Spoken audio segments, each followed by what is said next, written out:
Nah, di sini mungkin saya bisa bercerita bagaimana di waktu saya sampai di dalam ICU, saudara. Di hari pertama, saudara, saya otomatis memeriksa diri saya. Mungkinkah saya ada apa? Mungkinkah saya salah? Mungkinkah saya itu mungkin mempunyai hati yang bagaimana saya menyelidik dalam setiap segi hidup saya. Kenyataan saya merasa tidak ada apa-apa, karena saya tahu, saudara, dengan jelas apapun yang terjadi, semua itu seizin Tuhan. Dalam setiap kehidupan kita semua sebagai anak-anak Tuhan, baik itu hamba Tuhan, baik itu siapa saja, itu seizin Tuhan. Jangan kita terus bertanya-tanya. Kalau kita bertanya-tanya terus, yang nanti akhirnya menjawab itu adalah tipu daya setan yang akan menjawab kepada kita.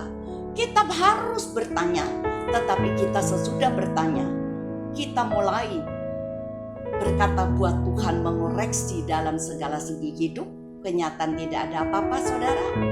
Yang saya ingin menjelaskan kepada saudara, saya masuk di dalam ICU itu, saya tidak punya ketakutan sama sekali. Saya sepertinya, padahal saya orang yang tidak pernah ke dokter, hanya kalau saya mempunyai anak, saudara. Selain itu saya tidak pernah. Jadi saya itu melihat ICU, kiri saya, kanan saya lihat semua orang, saudara kan tahu apa artinya ICU.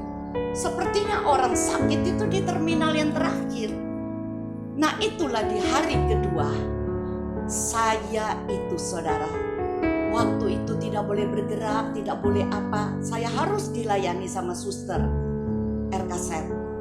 Di waktu suster yang hari kedua, dia datang, dia waktu dulang saya, dia suapin saya. Terus dia mulai bertanya buat saya begini, Bulani sakit apa? Ya saya enggak tahu, ya pokoknya saya ada di sini. Karena anak-anak saya belum kasih tahu, saudara. Tapi akhirnya saya punya ibu gembala itu, dia berkata buat saya, Lan, kamu tetap harap Tuhan. Iya. Kenapa? Karena kamu itu ada pendarahan di otak.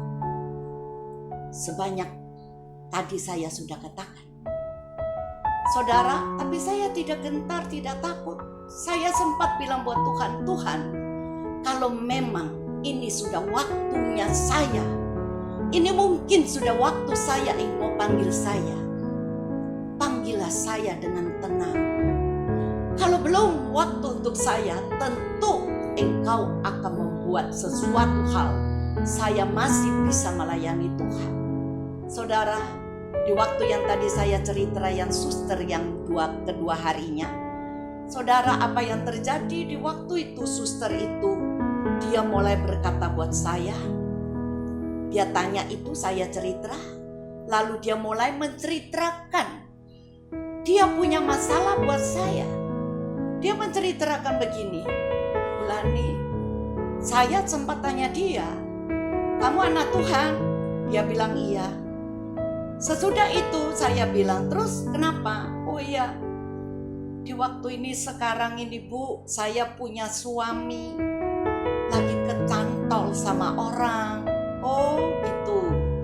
Lalu terus gimana kamu? Kamu sebagai anak Tuhan gimana? Ya apa Bu? Saya ini seakan-akan sepertinya, saya ini sepertinya, aduh kena apa suamiku, kenapa kok seperti ini? Sebenarnya Bulani, ini banyak pakar-pakar yang dari suster-suster ini juga mereka, tapi saya tidak pernah menceritakan masalah saya kepada mereka. Saya tidak pernah menceritakan masalah saya kepada mereka. Kenapa harus saya cerita buat Bulani? Berarti saya menyusahkan Bulani, sudah ada di ICU, tapi masalah ini harus saya tuangkan buat Bulani, dan Bulani banyak memberi nasihat buat saya. Saudara, disitulah saya benar-benar merasakan saya perlu memberi nasihat kepada suster ini. Saya beri kekuatan kepada dia. Saya bilang jangan kamu lari dari Tuhan. Saya memperkatakan sudah betul-betul kamu sudah ada. Saat ini kamu di dalam kekristenanmu. Kadang-kadang kita menerima ujian. Mungkin ini ujian buat kamu, untuk kamu akan tetap kalau ujian datang. Itu dari Tuhan. Ujian itu pasti kamu lulus kalau kamu mau. Karena ujian itu pilihan kamu. Kamu mau lulus, tidak lulus, itu terserah dari kamu. Terus dia menangis-nangis, dia berkata, iya Bu, saya percaya. Lalu saya berkata buat dia, kamu tidak perlu nangis. Sus, saya ingin kasih tahu buat kamu satu hal.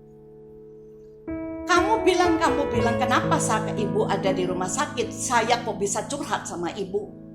Disinilah yang saya ingin kasih tahu buat kamu.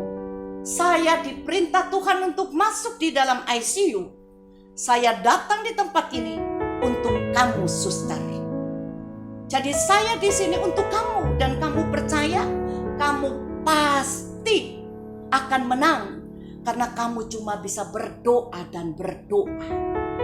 Doa itu, ada pepatah mengatakan doa itu bisa mengubahkan dunia. Apalagi cuma suamimu. Di mata Tuhan itu cuma apa? Jadi kamu percaya. Doa kamu terus menerus melepaskan dia daripada perempuan itu, saya percaya cepat atau lambat kamu ada menjadi umat pemenang. Itu adalah umat yang berkemenangan. Amin.